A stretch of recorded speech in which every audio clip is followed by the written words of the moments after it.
Limited edition.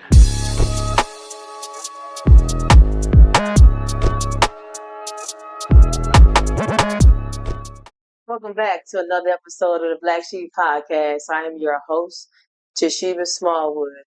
And if you haven't had the opportunity to check us out on all our social media platforms, be sure to give us a like, comment, and subscribe to all our social media platforms. We would love to hear from you. If you are someone who would like the Blvck She3p to come to a city near you, or if you'd like to tell your story on the Blvck She3p, not only that, if you would like a one-on-one session with the ultimate Blvck She3p, be sure to DM or email us at theblacksheep@gmail.com. We're back with another episode, and we have the beautiful Miss Monique Garner here to share her story about her traumatic experiences that she's been through. How are you today? I'm okay. How are you? I'm doing good. It's good to see you. You too. Good to have you here. Thank you. Here on Blvck She3p, guys, as I always state, we are here to create a safe place to talk about the things that we've been through. I'll tell my listeners and whoever wants to encounter the Blvck She3p, I always tell them, remember, the things that you're silent about are the things that I want to talk about. And so today on Blvck She3p, Miss Monique, you've had quite some experiences. Yes. Would you say so yourself? I have. And so, through your experiences, how has it affected you personally? How has it affected me? I think my experiences have affected me in so many different ways. When you go through something, especially a traumatic experience, you don't even think about the different things that it can affect in your life, or the way it can stop you from building relationships with people. Yeah. It's hard to get past what you've been through when you don't deal with it. Absolutely. It's hard to get past it when you don't deal with it, and when you don't deal with it, it can affect. Like with me, I was shut down once a year during the time that I was hurt, and for years I didn't even realize. No phone calls, not leaving my house, not going anywhere. That was one of the ways that it affected me, and it took somebody saying, you always come up missing during this time of the month or this time of the year. Mm-hmm. And that's what actually made me, sit down and think about what was going on with me, because I didn't even realize it. Right. I wouldn't go to work. I wouldn't do anything, but it was just like automatic for me. Right. Right. So that's one of the ways. Yep. And it sounds like it was just a trigger. Yeah. And sometimes when we don't realize we're being triggered, especially if you don't know how to identify them at the time. Right. And so you begin to do uncommon things to other people when their perception of looking at it, but it was common for you to do. It was just a normal thing for you. It was a safe space. Okay. It was more so for me. I was safe at home. I was safe in my room. I was safe not leaving. You know what I mean? Mm-hmm. Not being exposed to anybody. Like, I know it's weird, but one of the things that I just thought of, like one of the ways that I was affected, it's kind of weird, but when I would go out, or go to the store, go anywhere, if there was a man behind me, clench up, or clench myself together, you know what I mean? And I wouldn't even realize it until I took some time to just think about the things that I was going through, and the way that I responded in different relationships and things like that. And that was one of the things that I realized I did without even noticing. And so when you begin to notice those things and change them, did you begin to feel free from being able to be in control of those? No. Especially no? Okay. Why not? Because it was hurtful.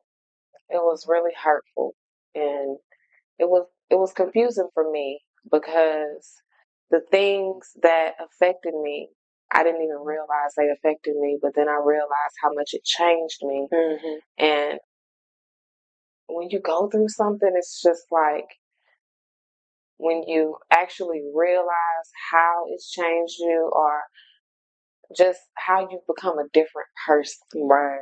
Because I was always happy-go-lucky, free spirit, and I went to change from being outgoing and just loving everybody and always seeing the good in people to, bless you, to not speaking, not being friendly, not having friends, not being open, not being outgoing. And that's kind of been where I am since I started realizing what happened to me and how it affected Do you feel like you are free from not speaking and not saying anything? Do you feel like you still feel hostage to that, or do you feel like you're free from it and now you're more vocal about your experiences and what you've been through? Well, I've been vocal about the experiences that I've been through, but I do feel like there are only certain people. I listen to my spirit. I listen to my spirit often. All of that is like my go-to. I don't just voice my story or the things that I've been through to anybody, but I do listen to where I'm led to be, and I help those that are in need. Mm, It's different for me because I know I'm called to help people in different situations. I've been in so many different scenarios and traumatic experiences that I know I can help a lot of different people. mm-hmm. Because, well, thank God, I don't look like what I've been. You know what I mean? And just being able to get up every day, walk out of the house is an accomplishment. Mm-hmm. Getting out of the bed and being able to just move forward in life is an accomplishment for me. Mm-hmm. Because at one point in time, I did leave the house. Yeah. At one point in time, I didn't go to the store. You know what I mean? Mm-hmm. So I feel like me going through the things that I've been through and being able to reach people in different settings is more helpful to me and making me free. You know what I mean? Mm-hmm. Because I've been through it. I've lived through it. I've recovered from it. And I'm still healing every day. But at the end of the day, I don't really feel like it's for me anymore. Mm-hmm. I feel like it's more who I can help. Absolutely. So when you talk about who you can help, how would you encourage a young person that feels like they are held hostage from their silence or not being able to communicate what they've been through or going through right now? How would you encourage a young person to be able to break through and to use their voice? Write it down. Write it down. Keep notes for everything. Always have your proof other than your words. Mm. People don't always listen. And sometimes you have the wrong people that are listening. Say that. So I feel like it's better if you write it down. And it's not easy finding a safe space to speak to someone about what it is that you're going through. That's why I feel like children should always write it down. Give it to somebody who is neutral, somebody who is not in that immediate family, somebody who is, just a counselor, a teacher, just, somebody that is not in the same situation or group that you're in that is hurtful. If it's somebody at home that's hurting you, then you reach out to somebody at school. If it's somebody at school that's hurting you, then you reach out to a higher authority. But home is not always a safe space when Not. you're pushed out and this is your and if somebody is sending you to school every day and they're hurting you, it's not easy for you to speak up because they may feel like you're trying to get out of school, you're trying to get out of this, you're trying to get out of that. And it's so many other things that you're faced with when you're just trying to speak up. Right. So it's hard. And I get that it's hard. Mm-hmm. But I really do feel like writing it down and getting it out is helpful. But also, it helps you start to heal, to be able to get it out. Because at the end of the day, that pen and that paper is not going to judge you. It's not going to ask you weird questions. You can just get out what's happened to you and you can give it to somebody and they can understand it from your own words without you having to go through it. You know what I mean? Yeah. So I just feel like that's helpful to be able to speak up about what it is that you're going through. And just to kind of piggyback on some of the things you're saying, because especially with young people, in my experience from being home, thinking that home was a safe space, telling my mother what was going on, and it just fell on deaf ears, and not having her support affected me tremendously because I looked for her to protect me. Right. And I always tell people all the time, like, despite all the things that I've been through, my mother is the one who hurt me the most because she's the one who was supposed to protect me.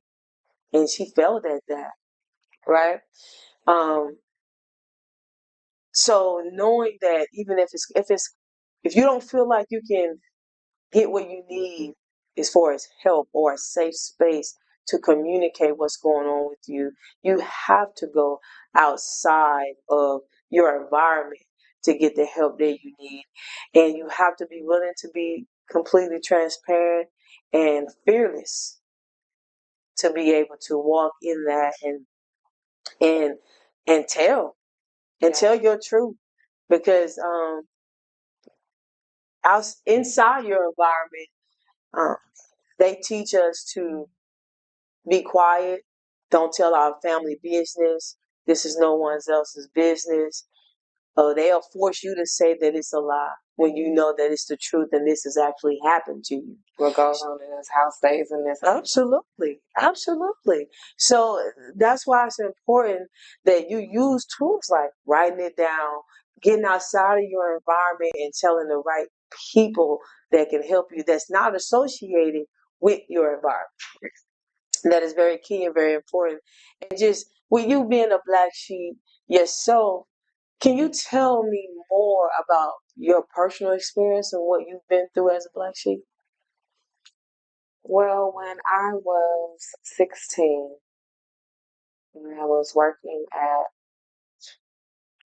Memorial City Mall, and I worked at a store called Isaac. It sold accessories and things like that. Oh, okay, I'm familiar with the store. And I met a guy, and I gave him my phone number. He called me and invited me out.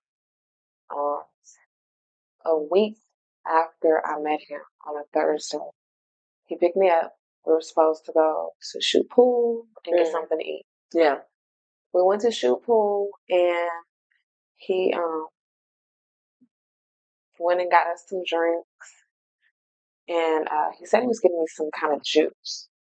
He came back, and I was like, it's something on the top of my juice. And he was like, oh, that's just, they shook up the orange juice or something like that. Okay. That's just the pulp. Yeah. I was like, okay. And I drank it. Within a minute, I couldn't move. Couldn't speak. And he put my arm around him and guided me out and walked me right past the security guard. And all I was doing was like tears were falling out of my eyes because I couldn't speak. And it was just like my legs were so heavy. I was just going with him. Like, I didn't have a choice. Mhm. He got me in the car and he took me away from there. I was in and out of consciousness. When I woke up one time, I was in some apartments and he was putting like 4 dudes in the car. And this was Thursday. They had me until Sunday. So this was sounds like a kidnapping. Yeah. Wow. So they took me to one place. I woke up was a hotel, and it was me and about 10, 11 dudes. And they tied me down and raped me. And I was just in so much pain. I was in so much pain. I was passing. I just kept passing out. And I remember waking up. Well, I wouldn't wake up, and they put me in a bathtub, scalding hot water, and that's what woke me up. And I jumped out of the water, and they put me back in the bed. And within minutes, I had passed out again. But this went on for a while, and after they took me away from that, they went out. We went out to eat, and we were sitting at a big booth, and they had me in the middle. And when the lady came over to ask what we wanted, I said I have to go to the restroom, and I took one of the napkins with me, and I wrote on the napkin when I got to the restroom that they had taken me and I needed help, and I just hoped and prayed that somebody would find it in the restroom. And one of the girls did, but they had already got us out of the restroom before anybody did anything. Wow. So they actually did call the police, but that was like Friday. By Sunday, I had been to 5 or 6 different hotels, and the last hotel that they had me, they were drugging me along the way. And the last hotel that they had me in, they had drugged me so much they felt comfortable enough to leave me there. And when I came to, I picked up the phone when I realized nobody was with me. I didn't remember any phone numbers, so I just started dialing. It was one of my exes, and he was like, "Where are you? Everybody's looking for you. You know, your mom and them have called and everything. They got pictures of you up on the news, and they're looking for you." He was like, "I don't know where I am." So he said he was going to hang up and call the number back and try to find me. I started crying. I'm like, "No, I don't know where they at when they come back." And he was going to call right back.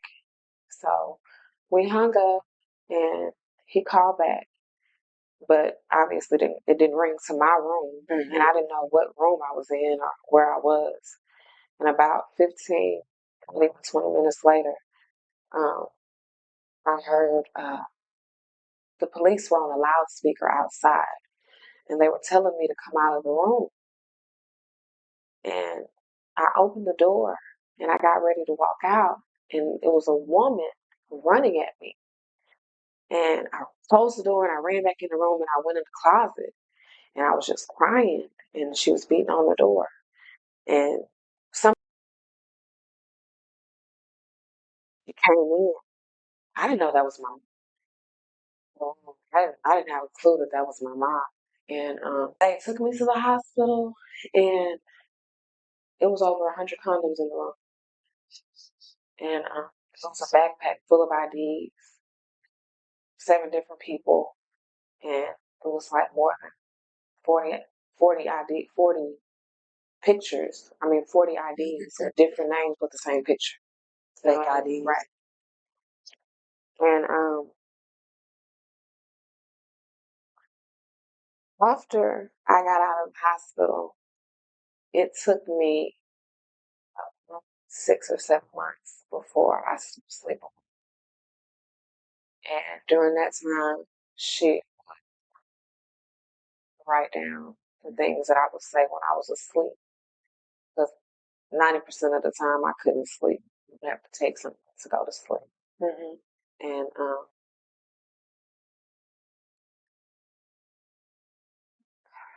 the way that I tried to deal with it was I tried to just like let it go, forget about it, try to go back to work. But this guy, the one that I met that ended up drugging me, Mm-hmm. he had a baby. He had a baby's mother, and he had a couple of little girls. And she started calling my job, asking me how did it feel to be raped, and him and his friends started coming to the mall where I worked and harassed me, steal stuff out of the store, and tear up the store. That's horrible. And pull guns on me. And this is the mall. The mall security has flashlights, you know what I mean? Right. So they would come in and they're like, because we got the mall security and everybody involved after they started coming in and harassing me. And it was nothing that the police would really do. They needed proof. And they drugged me so much I couldn't remember. I couldn't tell you. It started at A, B, C. I couldn't tell you exactly what happened or where I was. And I rode around with the police and I showed them a bunch of the places that they took me and everything, but it wasn't enough. Even with all the condoms and all the shit in the room that they found, it wasn't enough. The DA called me, and because I couldn't give them a story from point A to B, she said it was nothing that they could do. Wow. So they just let them go free. Got away with it. Mm-hmm. You talk about how a system can fail you, and when we don't address these things and we don't get justice through some of these things, these type of predators are left out in the world to hurt more people. And it's so unfair. I come from a background of being molested and raped several times myself, and I just was able to get justice back in May of last year from someone who took advantage of me as a young girl. And it's so unfair to us, that they are able to continue to live and walk the earth and, continue to break and hurt more women, families. You can imagine what that made your mom feel to lose her daughter for about a week. It sounded like not knowing where you are, and And it's so crazy because during this time we were moving. yeah, We were moving. And it was supposed to be a surprise for that Friday to take us, me and my sisters, to go see the new play. I never made it home. yeah, So I didn't know where we lived. mm-hmm. We had house phone. Yeah, The house phone was transferred. So it was nobody I could call. I didn't know where to go. You know what I mean? It was weird. Well, listen, you're such a survivor. I'm glad you're still here. Me too. I'm glad you're still here. I'm glad I'm still here, and I'm glad the ones who have survived such a thing like that. How did that experience change you as a young lady going through that? I didn't know it at the time, but when they did the rape kit, they didn't find it.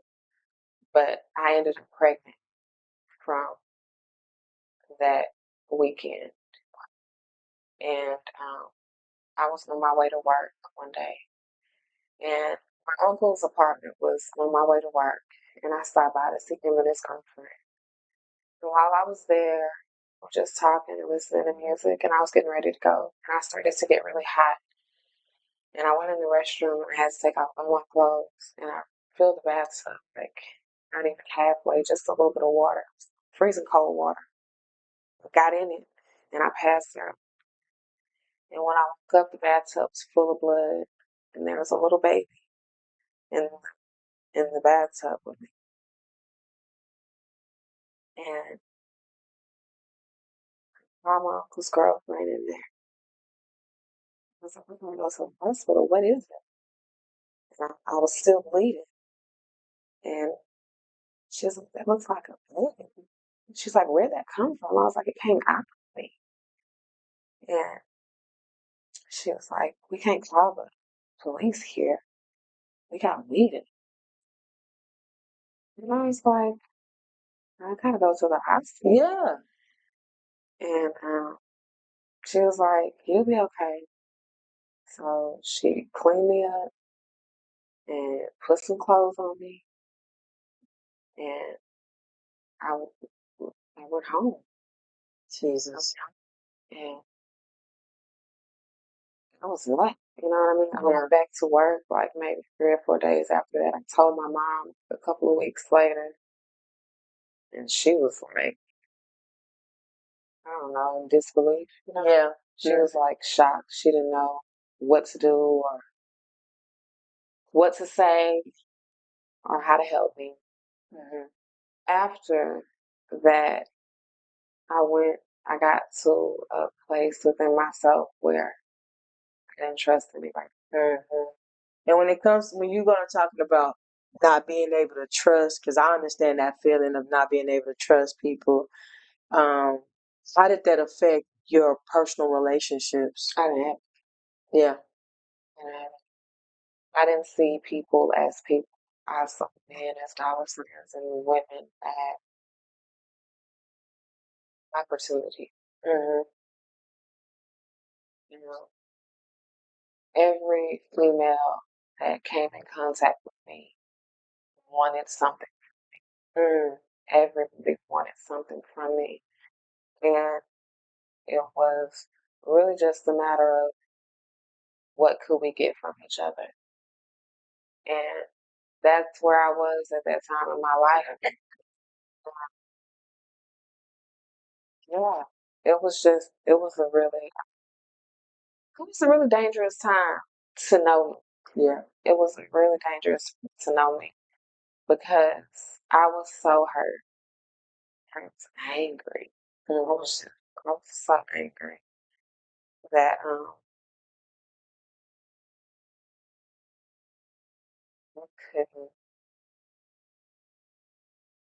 couldn't move forward in life the way I wanted to. So I just moved around. I took a lot of pills during that time in my life. I was pretty fucked up most of the time. I didn't remember most days. Didn't want to remember most days. And every alcoholism was my friend. It was what helps me get through those moments. You know what I mean? Yeah. So during those dark times and those moments, did you ever consider therapy, or have you even had any therapy since those experiences? I've had therapy, but How do you feel about therapy is necessary. But I also feel like acknowledgement for yourself is very necessary because sometimes you go through things and you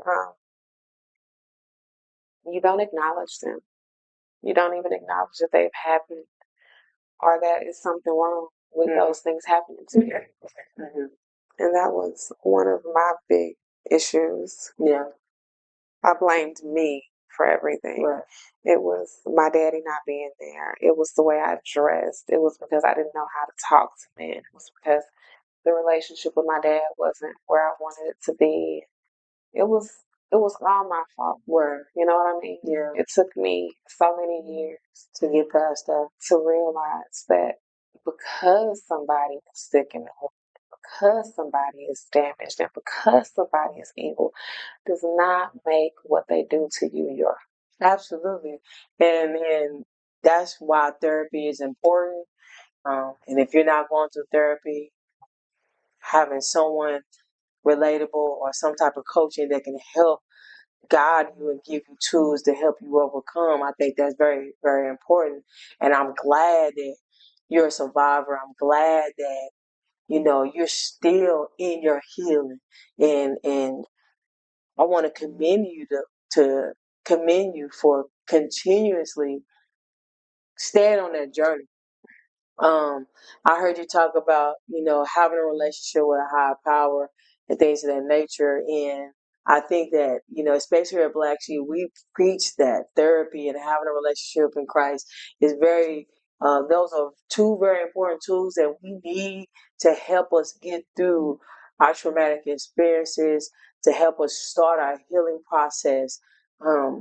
And so, you know, I'm glad that you're a believer, and I always encourage believers or even non-believers to just get connected, or if you're already connected, stay connected to the source, man, because it's needed and it's very important. God is important, and I feel like having a relationship with God changes the way that you hate. Yeah, Because it does. you can go through some things that make you hate some people. And when you have a relationship with God, it's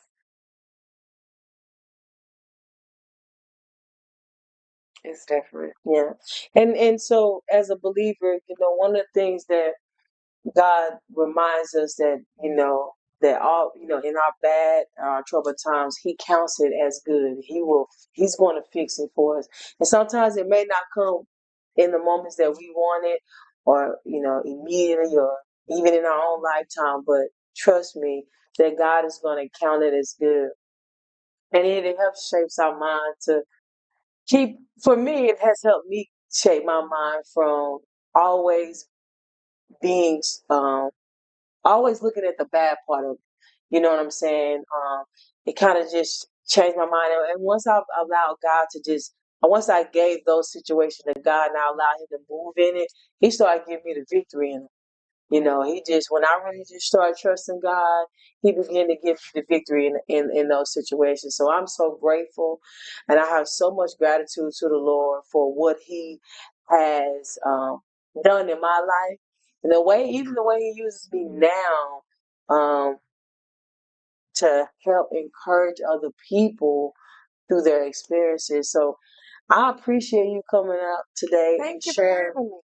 sharing your story.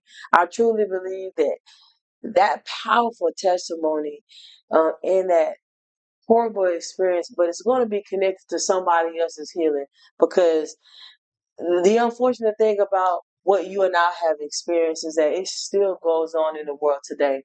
Right. And it's sad that we will allow predators to continue to prey on people before we step up and say something. And it's okay until it's your sister, your cousin, your mother, your brother.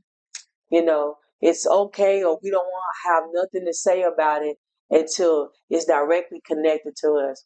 But that's not okay. We also live in a society today where pedophiles are accepted. Pedophiles are encouraged. You know what I mean? Because the way that they're everywhere. They are. They're everywhere. And being a predator does not only just make you a sexual assault. You can be a predator in any traumatic experience, in my opinion, depending on what your experience is. So here's the last thing I want to say. Remember, guys, here at Blvck She3p, the things that you are silent about are the things that I want to talk about. Thank you, Miss Monique, for coming out and sharing your story with us. We will see you next time on the Blvck She3p.